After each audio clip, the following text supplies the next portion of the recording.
আসসালামু আলাইকুম এভরিওয়ান, কি অবস্থা সবার? তো অনেকদিন পরে হচ্ছে আমি নোয়াখালী লাস্ট পার্ট নিয়ে আসলাম। তো এটা হচ্ছে আমরা যেদিন হচ্ছে ঢাকায় ব্যাক করবো, এটা হচ্ছে সেদিনের। তো সকালবেলা হচ্ছে আমার এক মামাতো ভাই আমাকে ঘুম থেকে ডেকে তুলে আমাকে বলল যে চলেন আমরা হেঁটে আসি। তো এই যে কিছু ক্লিপস শেয়ার করি আপনাদের সাথে। তো আমার সামনে পড়ে যে বাগান বিলাস, এটা হচ্ছে বাড়িতে ঢুকার সময় হচ্ছে এই জায়গাটা পড়ে। তো লম্বা না তো তাই পারি না, অনেক দূর। লম্বাকে ঘুরিলে ছিঁড়ে দিত। হচ্ছে লাফায় লাফায় ট্রাই করতে নেই, বাট ও তো আমার থেকেও খাটো। অনেকক্ষণ হাঁটার পরে হচ্ছে আমি বললাম যে আচ্ছা তাহলে বাড়ি ফেরত যাওয়া যাক, বাট আরো কত ছোট ছোট কাজিন হচ্ছে বললো যে ওদের সাথে অনেকে হাঁটতে হবে আমার আবার। তো আমি না না করায় ওরা আমাকে যেভাবে আর কি ঘিরে ধরলো।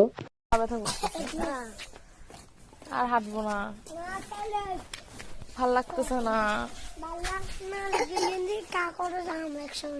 কি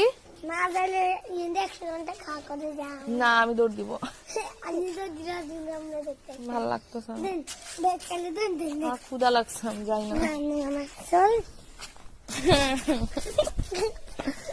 ঠেলো কেন আমাকে এভাবে চিৎকার করবো? কি কি অসভ্য। আর নোয়াখালীতে মুন্নি আপুকে না নিয়ে গেলেও আমি ওদের সাথে অনেক বেশি মজা করছি।